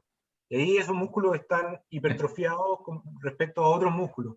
Pero en el caso de una tortuga, una lagartija cualquiera, o un cocodrilo, los músculos no se ven reducidos ni nada, pero siguen ahí. Tampoco es que un cocodrilo pueda hacer estos movimientos muy finos. La cosa es que en mamíferos existía la hipótesis de que en mamíferos los músculos que estaban aquí se desplazaron hacia la parte más proximal. Y en realidad lo que yo creo que pasó es que estos músculos, lo que veo en los embriones es que estos músculos no se desarrollan, y otros músculos se desarrollan desde la porción muscular que genera los músculos en la parte del antebrazo, y quizás esos músculos lo que hacen es ocupar los tendones que dejaron vacíos estos músculos que se perdieron. Porque los movimientos que nosotros podemos hacer de levantar los dedos, todo se hace acá. Mientras que sí. Wow. Si un cocodrilo quisiera tocar piano, probablemente ocuparía los músculos de la mano para hacer el... Pero nosotros lo hacemos todo con estos músculos, que bueno, están un poco más distales. Pero la idea se había propuesto que estos músculos habían simplemente migrado, y lo que yo veo en los embriones es que desaparecieron, y estos son otros músculos los que están haciendo esa pega. Fascinante. Y te voy a preguntar cortito para que pasemos a la última pregunta, que es la de Liliana. Una pregunta de ignorancia total. En esos actinopterigios, ¿cierto?, como el bichir, qué sé yo, ¿las aletas se desarrollan temprano, o es como los anfibios, que hay una etapa larval y se desarrollan bien? Sé que tienen como larvas, ¿cierto?, parecía incluso las de anfibios. Las extremidades pareadas aparecen tarde también en esos peces. No, se desarrollan lento, por lo que vi en la larva y embriones, se desarrollan lento, igual se desarrollan en una posición que es muy distinta a la de un tetrápodo. En un tetrápodo las patas se empiezan a desarrollar como en el costado del cuerpo, y en estos pescados, no sé en realidad si es la situación en todos los pescados, pero las aletas se empiezan a desarrollar como en la espalda, en una posición un poco más dorsal, y es bien temprano, se puede ver como el primordio de la aleta extendiéndose, y después otras estructuras embrionarias como las branquias o el opérculo o cosas así en estos pescados se desarrollan más rápido, como que lo cubre y da la impresión de que se está desarrollando lento la aleta, pero se empieza a desarrollar temprano, cuando el embrión es un gusanito. Entonces, no es que esto de tardarlo tanto podría ser derivado, ¿o no? O quizás hay suficiente evidencia de registro fósil porque no son pocas las larvas de distintos grupos de anfibios paleozoicos que se conocen, ¿no? Entonces, es interesante, ¿los amniotos son los derivados o de repente los lisanfibia, que son una muestra tan reducida de la extinta diversidad de los anfibios, son ellos los derivados los que atrasaron el desarrollo de las extremidades? Claro, ahí lo importante, como el grupo más relevante, son los pescados sarcopterígeos, como ver qué es lo que pasa en los lungfish. Y el problema es que todos los peces pulmonados son bien derivados. Los peces pulmonados australianos son, parece, los más conservadores en su anatomía. Los peces pulmonados africanos y sudamericanos tienen unas aletas muy largas, muy flacas, con pocos músculos, que es una condición derivada. Y tengo la impresión, basado en unas tablas de desarrollo del australiano, que la aleta igual se desarrolla un poco tarde. Entonces podría ser la condición ancestral no solo para tetrápodos, sino para tetrápodos con peces pulmonados, el desarrollo tardío de la aleta. Ahí obviamente el siguiente paso es ver cómo pasa en los celacantos, pero los celacantos tienen desarrollo, no son ovíparos, son ovovivíparos, desarrollo toma mucho tiempo y hay como 20 embriones de celacanto en el mundo. Entonces, O el registro fósil de reptiliomorfa, cosas como Seimouria, que ya están queriendo ser amniotos, quizás todavía si esos desarrollaban tarde la extremidad, tú ya sabes, ya, ok. Claro, claro, sí, sí es cierto. Pero también, bueno, una cosa es saber cuál es la condición ancestral de los amniotas, que podemos decir para los amniotas, bueno, eso es otra cosa, otro punto solamente es que la condición que vemos en los marsupiales, en que el brazo se desarrolla más temprano que la pata, esto también pasa más o menos en los monotremas y no sabemos cómo era la condición en un sinapsio basal. Entonces, si no sabemos cuál es la condición del tiempo de la embriología en un sinapsio basal, quizás también como la polarización del estado ancestral de los amniotas puede ser difícil. Podría ser, como un caso muy hipotético, pero posible, que la condición ancestral de los amniotas es desarrollar la pata delantera mucho más temprano que la trasera, o tener que es lo que se ve en ajolote. Pero esa misma diferencia de tiempo quizás no es tan relevante, porque el ajolote nace y tiene vida libre, mientras que en los mamíferos está un poco más limitada la vida libre del neonato. Pero no sé, es difícil saber cuál es la condición ancestral. Quizás la más relevante primero es saber cuál es la condición ancestral para los tetrápodos. Si es que son los anfibios los que se van los que hacen su cosa, o si es que son los amniotas los que revirtieron a una condición quizás más parecida a la de osteícteos basales o convergieron con actinopterígenos. Estupendo. Ahora sí, Liliana, disculpa. Sí, no, está bien. Mira, el hombre es único y él en la evolución tomó una posición erguida. nosotros decimos que somos como bípedos, porque en el fondo caminamos en esta posición erguida. Y eso significó también cambios en la musculatura de las piernas, supongo, y también la musculatura que se unen a las vértebras, porque para adquirir esa posición también la columna vertebral tuvo que sufrir cambios. Entonces yo quisiera que me explicaras un poquito, porque sé que es muy larga tal vez la explicación, pero que me dijeras si eso ocurrió, y cómo fue que el hombre adquirió esta posición tan importante para nosotros, que podemos caminar con dos extremidades. Voy a intentar hacerlo de la mejor forma posible, voy a intentarlo. Ya, entonces ahora estoy compartiendo de nuevo esto y voy a pasar a...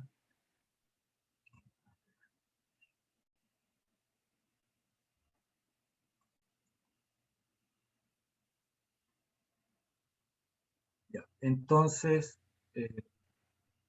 cambié de presentación. No sé si estoy... Estás con... Ah, ahora Voy no a, ves nada. voy a poner otra. Que quizás tenía una figura un poco más relevante en otra presentación.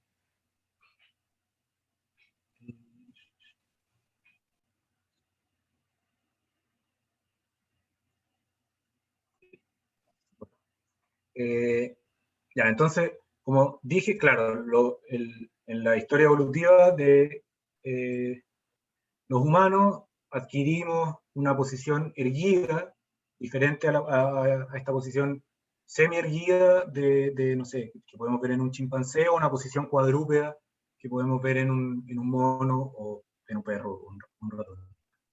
Y cambios musculares importantes que están asociados a eso son, como ya les dije, esta reducción, algo que quizás es como una exaptación que permitió el adquirir esta postura erguida, es que se reduce este músculo caudofemoral y que vemos acá en un cocodrilo, en un alligator, y se expande esta musculatura iliofibular, que es la musculatura de los glúteos. Ya. Entonces, esa es una cosa. Al tener los mamíferos esta musculatura de los glúteos, o sea, lo que permite es que los glúteos que se insertan en la pelvis y en las vértebras más posteriores ayudan a tener esta postura más erguida, levantando como tirando hacia atrás la columna vertebral. Otra cosa que pasó es, si pueden ver aquí, este músculo que está en rosado, o en, no sé cómo se llama ese color, magenta, es un músculo que se origina en la pelvis en reptiles y se extiende hacia las costillas en reptiles, hacia las costillas y algunos procesos vertebrales de la parte más posterior del tronco. En los mamíferos, las costillas no llegan hasta el final del tronco, sino que se limitan a la parte más proximal de la caja torácica, y después de las costillas lo que queda es esta zona lumbar, que es simplemente las vértebras sin costillas. Y este músculo que se ve en rosado eventualmente se expande y sigue originándose en la pelvis, y se expande y se transforma en un músculo importante de sujeción de la pelvis con las vértebras. Y este músculo es el músculo que se llama psoas o iliozoas, y es un músculo que en humanos también es relevante, porque al ser un músculo grande y que está asociado a la columna vertebral, es otro músculo que permite el mantener esta posición erguida. Entonces, ese músculo, el psoas o iliozoas, originándose en la pelvis y pegándose a la columna, y los glúteos por detrás, son dos músculos que mantienen el balance de la pelvis erguida, o sea, de la columna como perpendicular al piso. Entonces, esos son dos músculos importantes, Y una cosa que pasa es que pasamos tanto tiempo sentados en el computador o cosas así ahora, que esos músculos se debilitan y uno termina teniendo mala postura porque esos dos grupos musculares terminan debilitados. Eso es quizás lo más relevante en términos de la musculatura de la pierna. Obviamente hay otros cambios más, quizás detalles más sutiles en la relación en cómo está orientada la pierna hacia abajo. Por ejemplo, la musculatura del pie en humanos es bastante única, es bastante especializada, y los humanos somos un mamífero bastante hábil en no solo caminar, sino que correr distancias largas. Hay pocos mamíferos que puedan mantener un trote por kilómetros, y kilómetros hay gente, yo no, pero hay gente que puede correr, no sé, 100 kilómetros, hacer ultramaratón, todo eso corriendo en 2 pies, que está facilitado por algunas ligeras modificaciones en la anatomía del pie o de la rodilla. Y el resto de las como modificaciones musculares que van asociadas al bipedalismo es que cuando un animal está en 4 patas, ocupa muchos músculos que están asociados, músculos axiales, que están asociados al brazo en estabilizar el cuerpo. Y también ocupa los músculos abdominales en mantener esta postura con las 4 patas estiradas. Por ejemplo, un gato, un perro o un mono están constantemente ocupando músculos axiales asociados a la cintura pectoral, y músculos axiales como los distintos grupos de músculos abdominales, en estar parados en esta posición en 4 patas. Y como nosotros no hacemos eso, como nosotros estamos siempre en 2 patas, los músculos pueden debilitarse, son más débiles, cumplen una función un poco menos relevante en ese sentido, y eso también, bueno, genera que si es que uno tiene mala postura, no sé, tiene estos músculos débiles, puede terminar como en la espalda como una S o con problemas posturales. Pero claro, respecto a la pata, esos son quizás los 2 cambios más relevantes, son la musculatura de los glúteos y la musculatura pélvica anterior. Y bueno, otro cambio postural. No sé si eso responde la pregunta. Sí, o alguna... perfecto. Yo también entiendo, oye, que se modifica la musculatura del dedo gordo del pie, porque el dedo gordo del pie que da el impulso, ¿no es verdad? Para caminar y mucho más para correr. Sí, bueno, o sea, sé No, que no te voy esa a pedir que me modificación... expliques con detalles, pero eso es lo que yo he entendido, ¿te fijas tú? Sí, en realidad, más allá de ese tipo de modificaciones, no sé si podría dar una buena explicación o decir algo que no fuera un chamullo, porque me he centrado más en estudiar la evolución de los músculos desde el punto de vista de los embriones, Por y supuesto. hasta que consiga una serie de embriones de humanos, está un poco difícil que logre hacer ese tipo No, de pero comparación. fantástica tu charla realmente, y la respuesta que me diste de cómo se modifica la musculatura que tienes tú en los glúteos y también en relación a las vértebras. Fantástica y es muy lindo el seminario. Gracias. Gracias.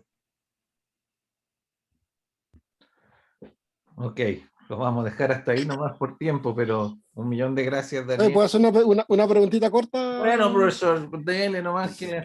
Óyeme, Dani, ¿alguien ha utilizado antibióticos en los embriones para ver qué efecto puede traer, digamos, el que los animales no tengan, digamos, alguna microbiota o algo asociado? Es decir, este ejemplo que tú pones, que nacen medio prematuro, buscando leche, algo me tinca que está buscando de otro suplemento, digamos, que solamente lo puede adquirir por la dieta.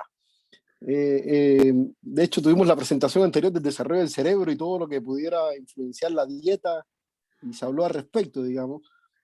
¿Alguien se puede echar antibióticos, digamos, en alguno de los embriones y ver cuál sería el efecto del desarrollo? De que se puede. No sé si alguien lo ha hecho, y menos si es que lo han hecho en este tipo de contexto. Me imagino que debe haber estudios de cómo los antibióticos afectan el desarrollo embrionario, pero quizás en general. cómo afecta el tiempo de desarrollo, cómo afecta la anatomía general del embrión. Dudo que alguien lo haya hecho como específicamente viendo si es que había un cambio en la musculatura o en algo así. No lo sé, quizás hay algo que alguien haya hecho como ver si es que cambia el desarrollo del intestino o algo de ese estilo, pero en realidad no sé si es que Extremidades. no sé qué tanta microbiota puede haber en un embrión dentro de un huevo, por ejemplo, o qué tan diversificada puede estar, o no lo sé. De hecho, no sé si es que hay una bacteria dentro del huevo del pollo que se ¿Y encuentra naturalmente. qué se explica en el caso de esto de los ejemplos que tú ponías, como el caso del canguro, ¿cierto? De los marsupiales que nacen como medio prematuros. ¿Qué se explica de por qué nacen prematuros? ¿Qué es lo que le falta, digamos, que requieren en la leche? Que, no sé, ¿cuál es qué es la explicación que se da al respecto, digamos? Bueno, no sé si es que, supongo que la explicación más sencilla o más intuitiva quizás es que cuando uno ve un ornitorrinco, por ejemplo, un equidna, se desarrollan dentro de un huevo, pero este huevo tiene, no sé, no tiene una cáscara como la de un pollo o la de una lagartija, es como una cáscara más Impermeable. cuerosa.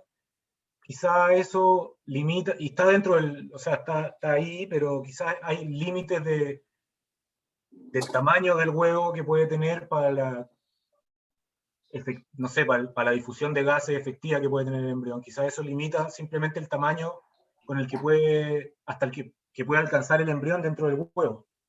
Y eso como consecuencia trae que el embrión nace simplemente poco desarrollado. Cuando uno ve un marsupial también, los marsupiales no ponen un huevo, pero el embrión se desarrolla intrauterinamente rodeado por como una especie de cuerito,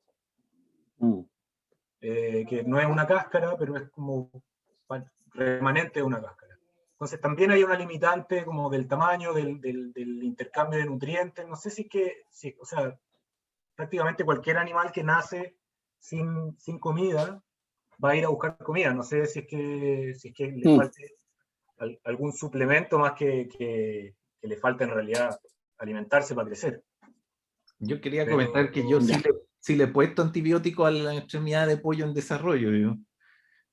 Pero en etapas, cuando ya está un poco formado ya la extremidad, no antes de que se forme, porque le he puesto para que no se infecte. Yo le hago unas cirugías medias frankensteinianas ahí, experimentos que implican, digamos, alterarlo quirúrgicamente un poquito, y entonces uno le pone una gotita de antibiótico para que no se infecte.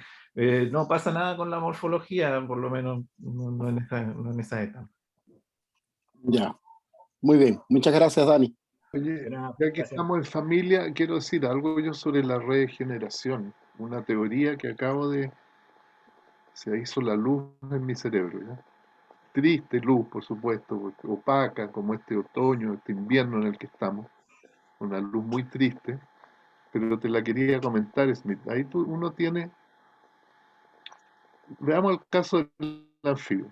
Este anfibio es un bicho que está en este estado larval, y la condición estructural para desarrollar, a partir de la cual se desarrolla la pata, esa no se actualiza en el momento en que se debiera haber actualizado, ¿no es así? No se actualiza, no se gatilla. Hay una condición estructural temprana que no se realiza y el bicho por tanto no tiene pata. Y posteriormente, entonces ese bicho perdió la pata. ¿Sí? Es un bicho que no tiene pata, la perdió. Y posteriormente, en una condición estructural tardía, se gatilla otro proceso que resulta en una pata. Esa es una pata regenerada, entonces. Entonces la perdió y la regenera, y esa es la cuestión normal. Ahora, si tú le cortas la pata en ese momento, la condición estructural tardía que permitió el surgimiento tardío de la pata sigue estando presente, por tanto se regenera una cosa parecida, de otra manera, probablemente, porque la situación estructural no es idéntica, ¿cierto? Entonces, efectivamente, regenerar la pata en ese sentido no tiene tanta gracia, porque la pata surge de una condición estructural tardía que sigue estando presente cuando tú le cortas la pata al bicho ese que regeneró ya una vez, la regenera otra vez y probablemente la regenerará una tercera. Así, lo que es interesante, o sea, eso es interesante, pero también es interesante el hecho que se regenere una pata. Yo estoy contigo en que esos segmentos, ya sea del mesodermo lateral o somito o pedacitos de somito que quedaron ahí escondidos, esos están marcados, porque no son iguales al resto, porque no todos los somitos, no todos los segmentos del mesodermo lateral hacen patas, son algunos los que están, digamos, sí, por acá, y los otros que están por abajo son pélvicos y digamos, eh, de la parte sacral, ¿no? O sea, ¿cómo se llama esta cuestión no sacral? Estoy hablando tontería. Es una cuestión pélvica y la otra cosa es braquial. Ahí, Claro. esos son, están marcados. Y está marcado ese tejido. Pero el proceso, lo interesante es que es una pata lo que surge. Entonces, lo que tú decís, que el mero hecho de que esas células tienen que estar marcadas de alguna manera, de modo que cuando empiezan a multiplicarse, inducen a los demás de una cierta manera, de modo que la dinámica que se da ahí de interacciones tisulares resulta en una pata y no puede resultar en otra cosa. Yo creo que es bien maravilloso toda la historia, es bien maravillosa, yo creo que uno eh, es muy bonito para pensar y para mirarla con más atención, porque uno puede aprender mucho de cuestiones fundamentales que tienen que ver con la morfogénesis, con la evolución y con la ontogenia Sí. en esta historia. Yo lo hallo bien fascinante. ¿Para qué decir la historia de cómo, de cómo pierden las patas las serpientes o las ballenas o los bichos que las pierden o que las generan más tardíamente o los marsupiales que hacen una y no la otra? Además te muestra que hay una plasticidad enorme en la cuestión. Y que esa plasticidad, perdóname que te diga, ¿ya? No basta con que uno diga es una heterocronía. Tú me decías una heterocronía, no me dijiste ni una cosa, No, sí. ni nada. Me dijiste, hiciste una descripción, acabáis de cambiar una descripción por otra, ¿no? A no ser que uno entienda en qué tiene que ver en términos mecanísticos, digamos, de proceso, qué quiere decir una heterocronía. Ya no hablo más, ya me excité, no quiero decir nada. Sí. No, eso es cierto, es súper interesante y en un momento, o sea, claro, en un momento también pensé como la situación más extrema, la explicación más extrema de la pata del anfibio es que la primera pata que desarrolla el anfibio es un regenerado. Es la situación más extrema. Pero aunque no fuese la situación más extrema, aunque hubiese un intermedio entre esta situación, lo que uno esperaría normalmente, y la situación realmente más loca, hay un montón de cosas que igual son interesantes de ver, porque no es solo que un grupo de células particular prolifere y desarrolle una pata, sino que en una amniota, en otro bicho que no es el anfibio, son distintos tejidos los que conversan, los que se desarrollan y forman la estructura compleja que es un brazo o una pata. Y en el momento en que empieza a pasar esto en el anfibio, aunque pueda pasar 3 años después, tenéis que los nervios se extienden hacia esa pata, que los vasos sanguíneos se extienden hacia esa pata, que un montón de otros tejidos Sí, sí. reciben una señal que quizás no se compara con la señal embrionaria tampoco que recibe una amniota, y deciden formar una cosa que es estructuralmente la misma que la que ve uno en otro bicho que se forma de manera distinta. Pero ¿qué pasa con los nervios, con la anatomía de la médula La tuba, espinal cuando claro. se remodela esos nervios? Neuronas. ¿Qué le pasa a las motoneuronas que ahora van a mover esa pata que no sabía que había una pata? Ese cerebro no sabía que había una pata. ¿Sí? Y ahora tiene que saberlo. Y bueno, está la gracia, o sea, hay gente que estudia la regeneración, también se enfoca en la regeneración del espinal. Voy, le corto el ajolote, la médula, y tiene la propiedad de que después la puede regenerar.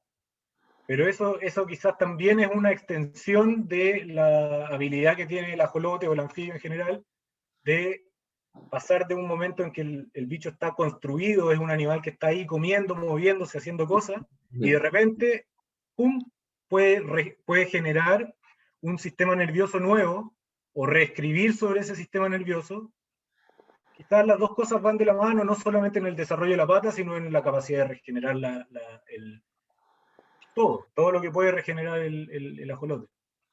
Entonces, sí, está bien interesante, como quizás es tan amplio lo que uno podría empezar a investigar en eso, que hay que empezar a, no sé, mi intención es tratar de concentrarme en una cosa para empezar a estudiarlo y después tratar de avanzar con las otras, pero sí, está muy choro, y también había pensado esa